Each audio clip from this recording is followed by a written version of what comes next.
25,007 सक्रिय मामले हैं। इसके साथ ही मंत्रालय द्वारा राज्यों से 291 मामले के संपर्कों का भी पता लगाने के लिए कहा गया है। कुल संक्रमण 34,752 सक्रिय है और 25,007 मामले जो है वो स्वस्थ हैं। मरीज 8,088 आंकड़ा है स्वस्थ मरीजों का, और मौत का आंकड़ा अगर देखा जाए तो 1,147 है। यह है कोरोना पर ताजा स्थिति।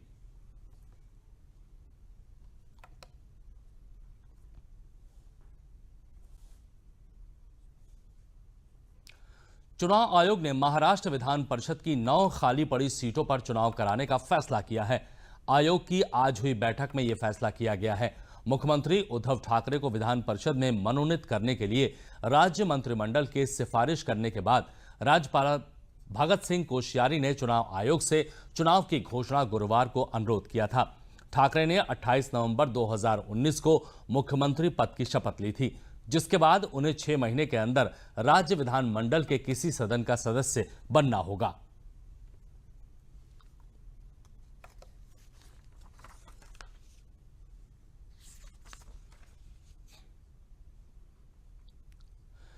केंद्रीय आयुष मंत्रालय के सहयोग से दिल्ली पुलिस और all India institute of Ayurveda ने मिलकर गुरुवार को कोरोना के खिलाफ नया अभियान शुरू किया है। इस अभियान को आयुष सुरक्षा कोरोना से जंग दिल्ली पुलिस के संग नाम दिया गया है। नए पुलिस मुख्यालय में सोशल डिस्टेंसिंग को कायम रखते हुए इस अभियान को लॉन्च किया गया है। आयुष सचिव डॉक्टर राजेश कटोचा ने बताया कि कोरोना के खिलाफ चल रही लड़ाई में मोर्चे पर डटे दिल्ली पुलिस के जवानों और उन्हीं तरह के अन्य कोरोना वॉरियर्स को संक्रमण के चपेटों में आने से बचाने के लिए ऐसे कदम उठाए जाने चाहिए जिससे उनकी रोग प्रतिरोधक क्षमता यानी इम्यूनिटी सिस्टम इजाफा हो सके। आयु रक्षा दिल्ली पुलिस के साथ मिलकर के हमने ये प्रकल्प शुरू किया है।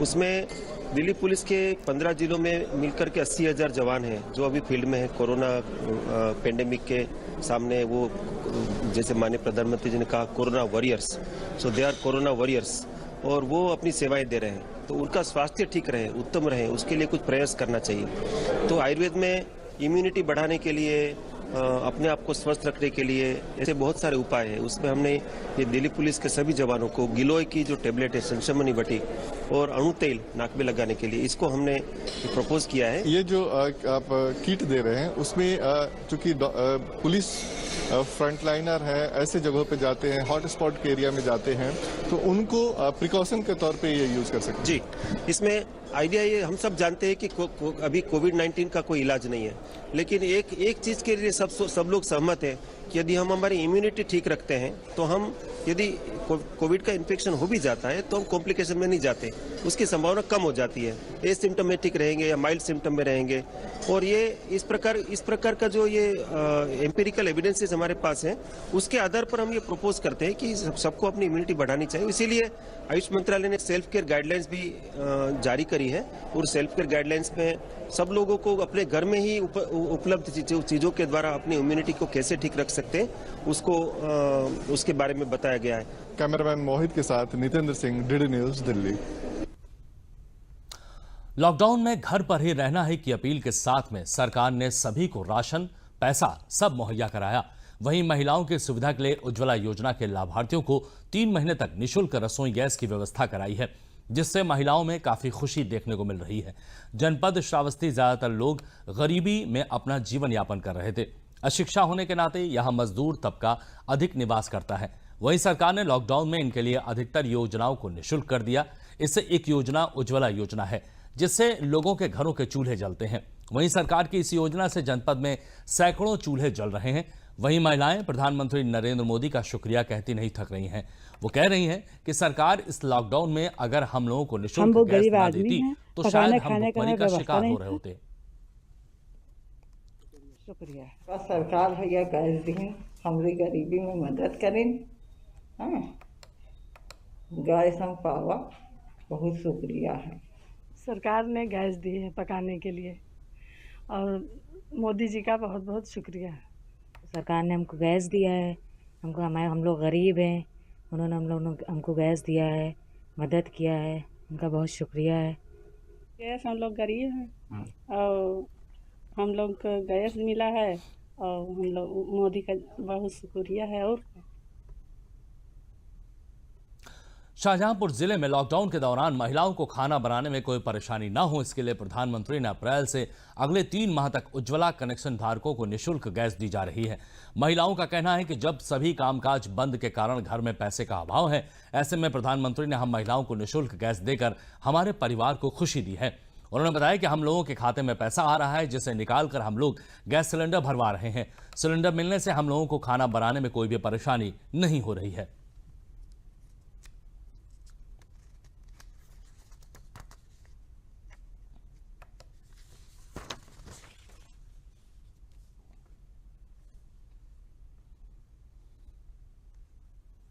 काम धंधा सब बंद चल रहा है, इस वक्त बहुत परेशानी है।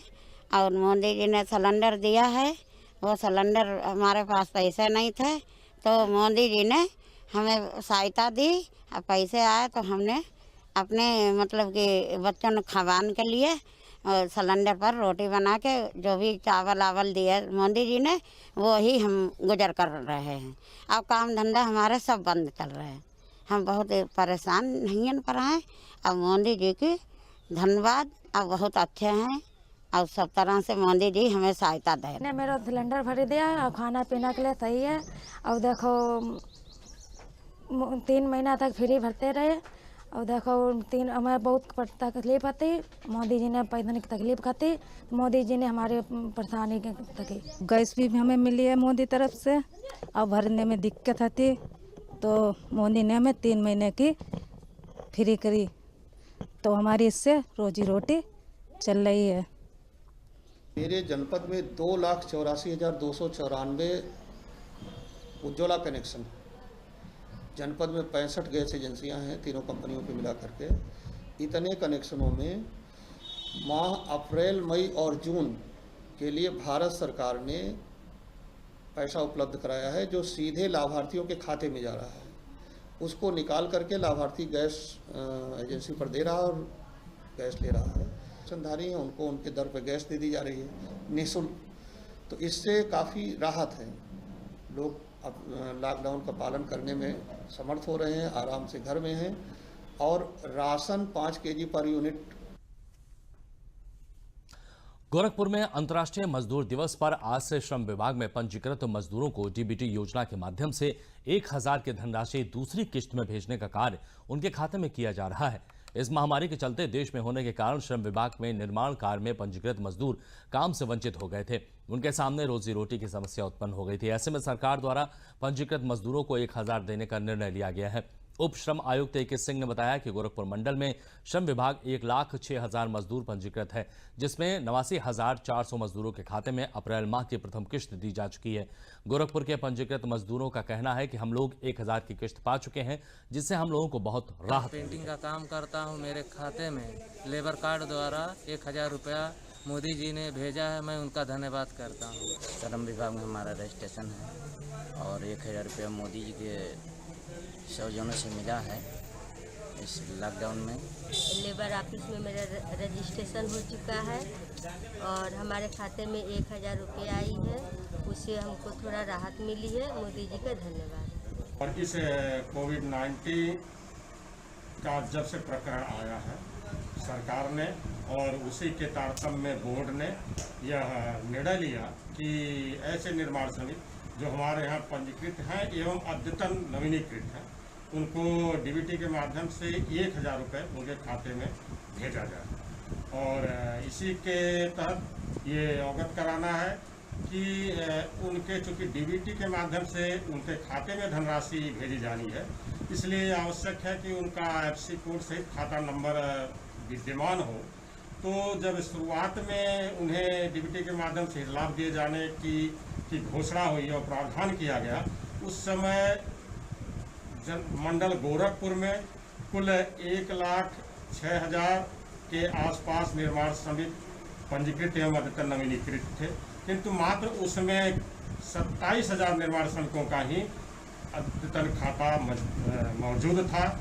और जिनके खाता नंबर FC कोड थे, हम उनको तो सर्वप्रथम हमने धनराशि उनके खाते में भेजा। उसके बावजूद भी विभाग के अधिकारियों अन्य विभाग के सहयोग से और स्वयं के प्रयास करके हम लोगों ने वर्तमान में 89,423 निर्माण श्रमिकों के खाते में 1000 रुपये की धनराशि भेज दी है। आज विश्व मजदूर दिवस है। विभिन्न अंतर्राष्ट्रीय और राष्ट्रीय स्तर के श्रम संगठनों द्वारा 1 मई को विशेष प्रकार के कार्यक्रम आयोजित किए जाते हैं, पर इस बार लॉकडाउन लागू होने के कारण ये नहीं हो पा रहा है। तो वहीं आजमगढ़ जनपद का श्रम विभाग अपने कार्यालय में मजदूरों की विभिन्न प्रकार की समस्याओं के निदान के विशेष काउंटरों के माध्यम से सोशल डिस्टेंस के अनुपालन के साथ उनकी समस्याओं का निदान कर रहा है।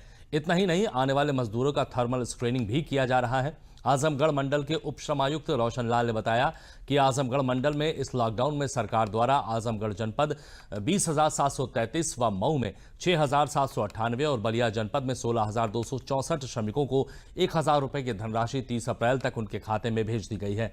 साथ ही इस लॉकडाउन में पूर्वांचल एक्सप्रेसवे और नेशनल हाईवे पर कार्य कर रहे मजदूरों की भी सुविधा हेतु उन्हें जागरूक करते हुए मास्क का वितरण किया गया है। कार्यालय में आए एक श्रमिक भोलाराम ने बताया कि उसके खाते में 1,000 रुपये आ गए हैं, जिससे वो अपना जीवन यापन कर रहा है।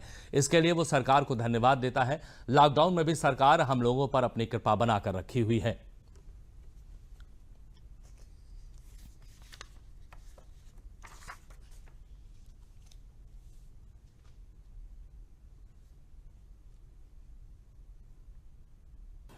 सरकार हम लोगों के खाते में 1,000 रुपया भेजी है लॉकडाउन में, जिससे कि हम लोग उससे अपना भरण पोषण चला रहे हैं। इससे हम लोगों को खुशी इस बात की कि सरकार इस समय लॉकडाउन की घड़ी में हम लोग का खाते में पैसा भेजी। विश्वव्यापी महामारी कोविड-19 के कारण भरण पोषण की समस्याओं के लिए माननीय मुख्यमंत्री जी द्वारा प्रत्येक श्रमिक पंजीकृत निर्माण श्रमिक को 1,000 रुपया उसके खाते में अंतरित किए जाने की निर्देश प्राप्त हुए हैं, जिसमें हमने आजमगढ़ जनपद में 25,628 जो पंजीकृत नवीनीकृत श्रमिक हैं उनके अगेंस्ट 20,733 श्रमिकों के खाते में कल दिनांक 30 तारीख अप्रैल तक 1,000 रुपये प्रति श्रमिक के हिसाब से 2,07,33,000 रुपया हमने उनके श्रमिकों के खाते में भेजा है। इसी प्रकार से मऊ जनपद में 10,643 पंजीकृत निर्माण श्रमिकों के अगेंस्ट हमने 6,798 श्रमिकों के खाते में 67,98,000 रुपया ट्रांसफर किया है। और बलिया जनपद में 23,303 पंजीकृत नवीनीकृत श्रमिकों के अगेंस्ट हमने 16,264 श्रमिकों को 1,62,64,000 रुपया उनके खातों में बैंक के माध्यम से ट्रांसफर किया है। लॉकडाउन के बाद भी गाजीपुर के किसानों के चेहरे पर खुशी स्पष्ट नजर आ रही है, क्योंकि भारत सरकार के उद्योग और वाणिज्य मंत्रालय की संस्था ई-पीड़ा के माध्यम से गाजीपुर के जोगा, मुसाहिब, लोचाइन आदि गांवों के किसानों की मिर्ची और लौकी लंदन भेजी जा रही है। इससे गाजीपुर के किसानों को पर्याप्त आर्थिक लाभ मिल रहा है। वहीं अपनी सब्जियों को भारत सरकार के सहयोग से लंदन तक भेजने से उनके चेहरे भी गर्व पे स्पष्ट नजर आ रहा है। प्रगतिशील किसान राम कुमार राय ने बताया कि हम लोगों का 15 कुंतल मिर्च और 5 कुंतल लौकी की वातानुकूलित वाहनों से दिल्ली भेजा गया है, फिर वहां से कार्गो के माध्यम से लंदन भेजा गया। गाजीपुर के किसान अपनी खेती का वाजिब मूल्य पा रहे हैं। भारत सरकार के किसानों की दृष्टि से ये सबसे बड़ी उपलब्धि है। ऐसा है कि मेरी सब्जी जो है मतलब हरा मिर्च और लौकी जो है ई-पीड़ा के सहयोग से गया है दिल्ली, और दिल्ली से कार्गो से जो गया है लंदन, ब्रिटेन। तो मतलब एक खेप तो इसमें गया है, फिर आने वाले भविष्य में जा सकता है। इससे पहले हम लोगों की सब्जी जो है मतलब खास तौर से मिर्च जो निर्यातक हैं, विदेश वाले निर्यातक हैं, उसके माध्यम से ये खाड़ी देशों को जाती है, पहले से जाती थी। और लेकिन इस बार जो ब्रिटेन गई है तो काफ़ी हम लोगों में उत्साह बढ़ा है कि भाई वहाँ मतलब हम लोगों का सब्जी उत्पादन का मांग बढ़ रहा है। आने वाले भविष्य में अगर इस तरह होता है तो काफ़ी खुशी होगी। लॉकडाउन में बहुत राहत मिली है, जिसे जो सब्जियां जो है ज़्यादा उत्पादन यहाँ होता है, मार्केट जो है उतना वो नहीं कर पा रहा है, उसमें अगर ये सब्जी गई है मानक के अनुरूप तो हम लोगों को काफ़ी खुशी है इसके लिए। पूरे देश में कोरोना को लेकर लॉकडाउन लगा हुआ है। ऐसे में हर प्रदेश में फंसे मजदूरों को उनके प्रदेश और जिलों में पहुंचने के लिए सरकार ने आदेश दिया और आज प्रयागराज के एंग्लो बंगाली कॉलेज और सीएवी कॉलेज से मजदूरों को मध्य प्रदेश के लिए बसों को रवाना किया गया। इससे 500 से अधिक लोगों को भेजा गया है। वहीं मध्य प्रदेश से भी आए मजदूरों को उत्तर प्रदेश के कई जिलों में भेजने के लिए बस लेकर सीएवी इंटर कॉलेज आए मजदूरों ने केंद्र सरकार और राज्य सरकार को धन्यवाद भी दिया। और हम लोग जहाँ पे काम कर रहे थे वहाँ कोई सरकार नहीं है, हरदा जिला में थे और वहाँ काम बंद हो गया। उसके बाद से गांव वाले राशन देते थे और कोई नहीं देता था। उसके बाद जब वहाँ से वो लोग बोले कि हमारे पास राशन है, यहाँ से तुम चले जाओ, हम लोग वहाँ चल दिए। हैदराबाद में हम लोग फंसे थे, राशन नहीं मिल रहा था इधर और बस से हम लोगों को भेज रही सरकार। दूसरे राज्यों से वापस आए मजदूरों को रोजगार देने के लिए जिला प्रशासन ने मनरेगा के तहत 8 से 10 हजार मजदूरों को रोजगार देने का काम शुरू किया है।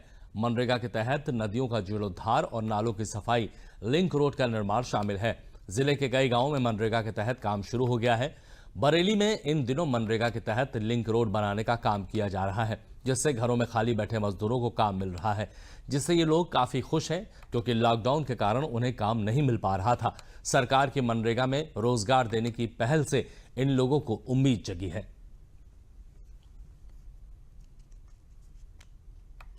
मुझे यहाँ महात्मा मनरेगा के तहत रोजगार मिला है। मैं इससे पहले खेती का कार्य करता था।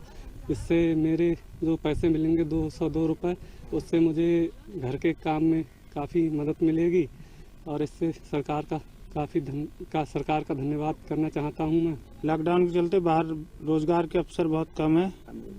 नरेगा के तहत हमें गांव में ही रोजगार मिल रहा है और हम प्रधानमंत्री श्री नरेंद्र मोदी जी का आभार व्यक्त करते हैं, जिन्होंने प्रतिदिन की मजदूरी बढ़ाकर 202 रुपये कर दी है। उससे हमारे परिवार का काफ़ी सहयोग हुआ है। मुझे मनरेगा के तहत कार्य मिल गया है। इससे मैं अपने परिवार का खर्चा कर सकता हूँ और मैं प्रधानमंत्री जी का शुक्रिया अदा करना चाहता हूँ कि गांव में काम मिल रहा है। लॉकडाउन की वजह से बाहर काम भी चल नहीं रहा है। लॉकडाउन की वजह से मेरे को दूर जाना नहीं पड़ रहा है। मनरेगा की वजह से मुझे गांव में ही रोजगार मिला, इससे मैं अपने घर का सारा जो भी खर्चा है वो कर सकता हूँ और प्रधानमंत्री जी का इसमें मुझे योगदान मिला, उसके लिए बहुत बहुत धन्यवाद। ये लॉकडाउन की वजह से मुझे अपने गांव वापस आना पड़ा। पहले मैं नोएडा रहता था और नोएडा में काम करता था और लॉकडाउन की वजह से घर आ गया तो यहाँ बेरोजगार था और मनरेगा के तहत मुझे गाँव में ही कार्य मिला करने के लिए और मैं कार्य कर रहा हूँ। और इसमें जो है नई योजना के अंतर्गत मोदी साहब ने जो नई योजना के अंतर्गत पैसे बढ़ाए हैं, 200 रुपये कर दिए हैं। अब उससे जो है मैं बहुत खुश हूँ और मैं और मेरे परिवार का खर्चा भी अच्छा से चल रहा है। लॉकडाउन के तहत मुझे रोजगार नहीं मिल रहा था, मनरेगा के तहत मुझे रोजगार मिला है जिसमें मैं कार्य कर रहा हूँ। इसके लिए मैं सरकार का बहुत बहुत आभार व्यक्त करता हूँ।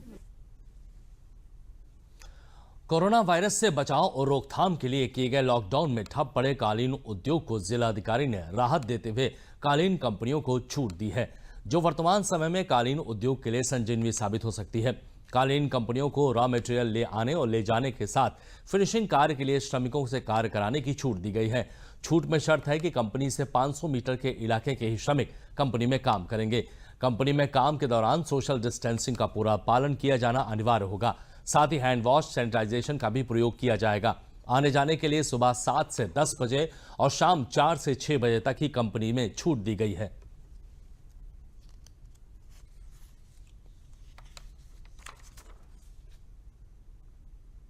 देखिए, इस समय जर्मनी जो है वो खुल चुका है और वहाँ के चांसलर ने साफ साफ कह दिया है अब हमें कोरोना के साथ जीना सीख लेना चाहिए।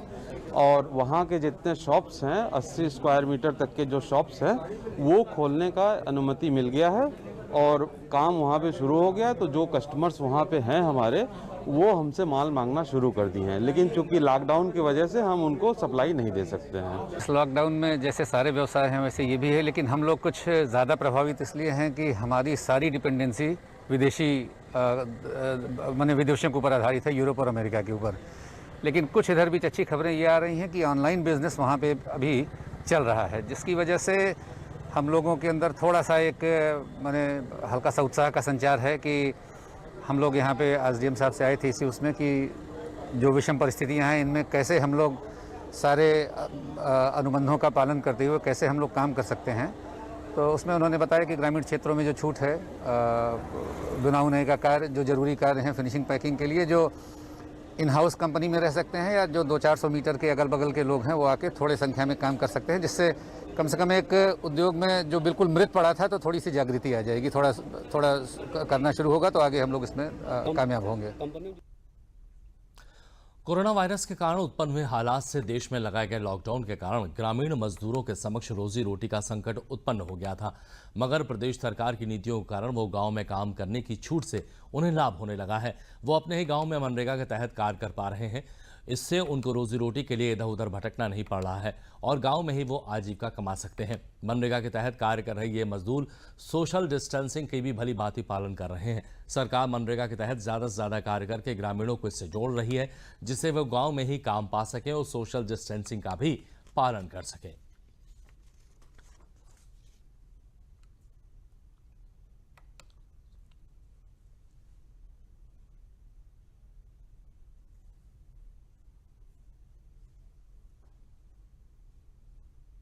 सर हम लोग को लॉकडाउन में काम मिल गया, उतना ही बहुत काफ़ी है सर। हम लोग का रोजी रोटी चल रहा है सर, हम लोग का पेट पालन हो रहा है, उतना ही बहुत काफ़ी है हम लोग के लिए। कोरोना से उत्पन्न हुए इस लॉकडाउन जैसे आपदा काल में जाति धर्म से ऊपर उठकर सिर्फ मानवता की सेवा ही हर तरफ देखने को मिल रही है।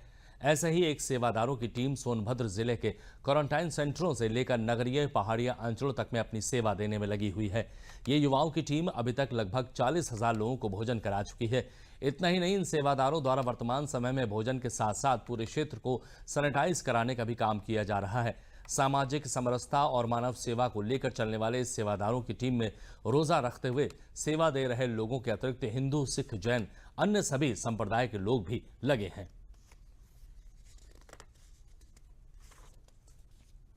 हम सेवादारों की 20-25 लोगों की टीम है और जब से लॉकडाउन हुआ है तब से ये लगातार निरंतर हम सेवा कर रहे हैं। डीएम साहब के परमिशन से 3 क्वारंटाइन सेंटर हम लोगों को मिले हुए थे और जिसमें हम लोग पर डे 650 लोगों को खाना खिलाते थे। अब तक 42,000 लोगों को हम लोग खाना खिला चुके हैं और हमारे नंबर हर जगह बटे हुए हैं। जो भी हमको कॉल करता है हम वहाँ तक खाना पहुँचाने का काम कर रहे हैं। अभी सैनिटाइजेशन का हम लोगों का काम चल रहा है। फर्रुखाबाद के 3 ब्लॉकों बड़पुर, नवाबगंज और कमालगंज के कई ग्रामों में अचानक हुई बारिश के साथ ओले गिरने से फसलों को नुकसान पहुंचा है। ग्रामीणों ने बताया कि छोटे ओलों के साथ साथ 200 ग्राम तक के ओले भी गिरे हैं, जिससे क्षेत्र के तैयार मक्का की पूरी फसल, गेहूं, सब्जियां, आम और छोटे बड़े सभी पेड़ों के फल, फूल और पत्ते टूट गए हैं, जिससे उन सभी ग्रामों के किसान जहां ओला गिरा लगभग बर्बाद हो गया है। किसानों के जीवन में फर्रुखाबाद के आलू किसान को पहली बार आलू बिक्री से इतना लाभ हुआ कि उसका कई सालों का घाटा पूरा होने के साथ साथ अधिकांश रुके कार्य भी आलू की कमाई से ही पूरे हो गए। इसी के चलते फर्रुखाबाद के किसानों ने अपने खेतों में उच्च कोटि का हाइब्रिड मक्के का बीज बोया था, जो कि तैयार होने को था। इन किसानों के सपने को एक क्षण में इस प्राकृतिक आपदा ने धूल में मिला दिया।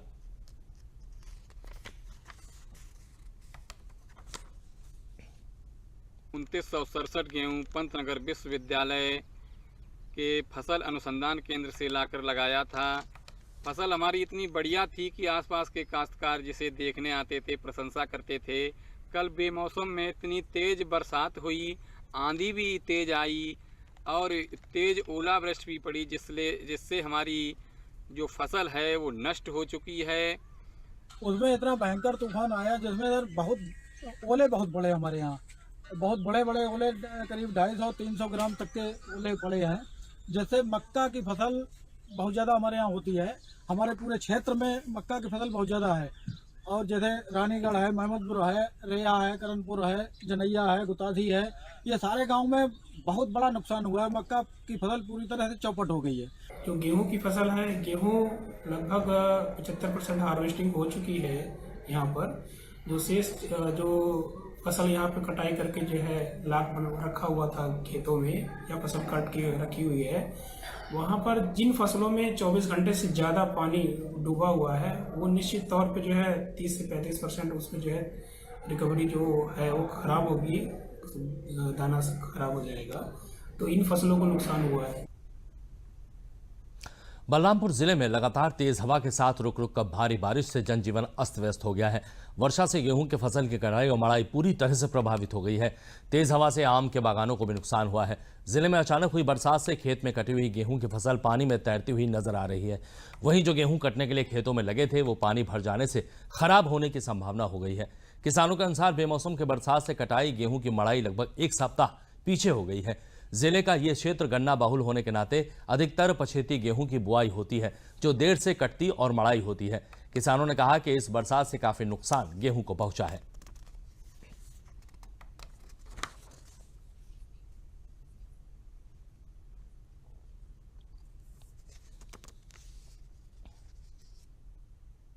पैदा से खेते रहा और जो लाग है वो काटे कोई जुगाड़ नहीं, देखा मौसम के साथ पानी गिर रहा है, पानी बरस रहा है, किसान का बहुत काफी नुकसान हुआ है और हम लोगों का कटा हुआ गेहूं खेत में पड़ा हुआ था जो इस वक्त पूरा डूब गया है और बह रहा है ऊपर। गया है कि मतलब किसान के सब फसल नष्ट हो गया और पानी बहुत भरा है, पानी मतलब फसल काटे लायक नहीं है। इलाहाबाद हाईकोर्ट ने अपने महत्वपूर्ण फैसले में कहा है कि फ्रॉड और न्याय एक साथ नहीं रह सकते। हाईकोर्ट ने फर्जी डिग्री से प्राथमिक विद्यालयों में हुई नियुक्ति को शून्य और अवैध करार दिया है। कोर्ट ने कहा ऐसे शिक्षकों की नियुक्ति को निरस्त कर बर्खास्त करने के लिए विभागीय जांच की भी जरूरत नहीं है। कोर्ट ने यह फैसला एसआईटी जांच रिपोर्ट और डॉक्टर भीमराव अंबेडकर विश्वविद्यालय आगरा की रिपोर्ट के आधार पर दिया है। कोर्ट ने डॉक्टर BR अंबेडकर विश्वविद्यालय आगरा से सत्र 2005 के बीएड की फर्जी डिग्री के आधार पर प्रदेश के कई जिलों के प्राथमिक विद्यालयों में नियुक्त सहायक अध्यापकों की बर्खास्तगी को वैध करार दिया है। हाईकोर्ट ने कहा है कि जिन शिक्षकों की डिग्री सही है उन्हें बहाल कर वेतन भुगतान किया जाएगा। कोर्ट ने आदेश में यह भी कहा कि सरकार फर्जी अध्यापकों से वसूली करने के लिए स्वतंत्र है। यह आदेश जस्टिस SP के शर्वानी की एकल पीठ ने सहायक अध्यापिका नीलम चौहान सहित 608 याचिकाओं को निस्तारित करते हुए दिया है। गौरतलब है कि विश्वविद्यालय ने 3637 फर्जी छात्रों को नोटिस दी है, जिसमें से 2823 ने जवाब नहीं दिया, शेष 814 ने जवाब दिया है, जिसके बारे में यह निर्णय लिया जाना है। तो मैं अंबेडकर यूनिवर्सिटी आगरा से इन्होंने बीएड की उपाधि ली सत्र 2004-05 में और इसी के आधार पे इनको नियुक्ति मिली प्राथमिक विद्यालय में कक्षा 1 से 5 में और तब से ये पढ़ा रहे थे और तभी एसआईटी की जांच बैठी। उस एसआईटी की जांच में ये सामने आया कि इसमें से जितने अभ्यर्थी हैं प्राथमिक में पढ़ा रहे हैं अपने पद पे, उनके मार्कशीट और डिग्री या तो फर्जी श्रेणी में आती है या तो उनके मार्कशीट के अंकों के साथ छेड़छाड़ किया गया है। तो डिस्ट्रिक्ट बेसिक एजुकेशन ऑफिसर, जिला बेसिक शिक्षा अधिकारी संबंधित सारे जिले के BSA ने टर्मिनेशन ऑर्डर पास कर दिया, उनकी नियुक्ति समाप्त कर दी। तो उन टीचर्स ने, उन अध्यापकों ने माननीय उच्च न्यायालय की शरण ली। उन्होंने रिट याचिकाएँ दाखिल की जिसमें माननीय उच्च न्यायालय ने शुरुआती दौर में स्थगन आदेश पारित कर दिया और वो अध्यापक अपने पद पर कार्यरत बने रहे। और फिर इसकी फाइनल सुनवाई माननीय उच्च न्यायालय ने की, जिसमें कि ये आदेश पारित किया गया है कि 3637 अभ्यर्थियों की सूची डॉक्टर भीमराव अंबेडकर यूनिवर्सिटी ने प्रस्तुत की और जिसमें कि 814 ने यूनिवर्सिटी के शो कॉज नोटिस का जवाब दिया था।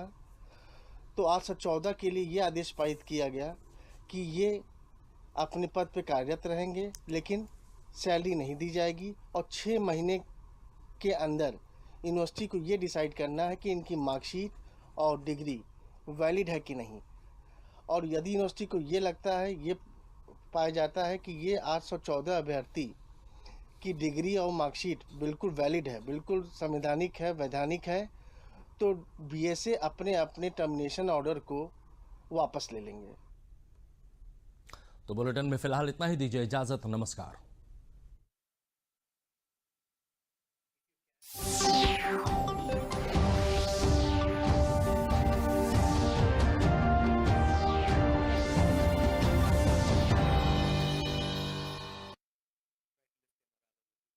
being heavily sanitized. Love Kumar DIG prison in fact हमारे साथ जुड़ रहे हैं, बताएंगे ये भी बहुत जरूरी है। और जैसा कि हम देख रहे हैं कि उच्च अधिकारी का व्हीकल है लेकिन कोई भी अगर व्हीकल आती है तो उसको सैनिटाइज किया जाता है। या देखिए, जैसे आपने अभी कहा कि क्योंकि जेल के अंदर अक्सर ऐसा होता है कि हम लोगों को सामान अंदर पहुंचाना होता है, ration and all so many things. इसके अलावा कुछ व्हीकल्स वगैरह और भी सामान लेके अंदर जाते हैं, तो हम लोगों की कोशिश ये है कि जो भी गाड़ी अंदर जाए वो पूरी तरह सैनिटाइज होने के बाद ही अंदर जाए, क्योंकि ह्यूमन बॉडीज तो हम लोग बाहर से जो प्रिजनर्स हैं उनको सैनिटाइज करके और सैनिटाइजर से हाथ वाथ धुला के हम भेज सकते हैं, बट व्हीकल्स को नहीं हो पाता। For that purpose it has been made. Kumar ji बता रहे डीआईजी प्रिजन्स की कोई भी व्हीकल जो जेल परिसर में आती है इन दिनों खास तौर पर एक नियमित रूप से सैनिटाइजेशन प्रोसेस होता है जो कंपलसरी है परिस्थितियों को ध्यान में रखते हुए। बंदियों की रिमांड होती है, तो रिमांड होने के बाद आज के कोविड के संक्रमण कालीन दौर में हम लोग उनको पहले यहाँ पे बाथिंग के लिए लाते हैं और वो साबुन से अच्छे से नहला धुला कर फिर उधर अंदर जाके वो चेंज करते हैं। उनको हम जो है अपना एक कपड़ा देखना चाहेंगे आप कि इन्हीं कपड़ों में उन्हें अंदर करते हैं फिर, और उनके कपड़े यहीं बाहर रख लिए जाते हैं और आफ्टर 24 आवर्स उन कपड़ों को फिर उनको दिया जाता है। जब लग जाता है कि थोड़ा धूप दिखा के फिर उनके कपड़े वापस करते हैं। बेसिकली आप हमें ये बता रहे हैं, क्या मैं ये दिखा सकती हूँ दर्शकों को, जेल में भी पूरी तरीके से एहतियात ही बरती जाती है कि कोई भी इनमेट कैदी रिमांड के लिए आए, जब अंदर आते हैं जेल में, तो वो पहले कंपल्सरीली उनको यहाँ पे नहाने की सुविधा रखी गई है, उनको जेल की तरफ से ये कपड़े दिए जाते हैं, then they go inside, basically ensure करने के लिए कि अगर कोई भी इन्फेक्टेड हो या basically as a precautionary measure यहाँ पे जेल अथॉरिटीज कोई चांस नहीं लेना चाहती। नहीं, अंदर घुसने पे नहीं लेना चाहती है और अंदर घुसने के बाद हमारे डॉक्टर साहब फिर उनका पूरा चेकिंग करेंगे। ये हम लोगों ने बनाया था जस्ट फॉर आपको दिखाएं, लेकिन चूंकि अभी अगर हम इसको कवर कर लेते हैं तो हमारे for inmates again everybody, this is for me sir, this is for me, for jailer. If we enter here, that disinfectant doesn't cause any harm to us. So इस तरीके के जो मास्क है ये हर जेल में उपलब्ध है और these masks are basically provided to every individual, including inmates जो enter करेंगे basically infection से बचने के लिए।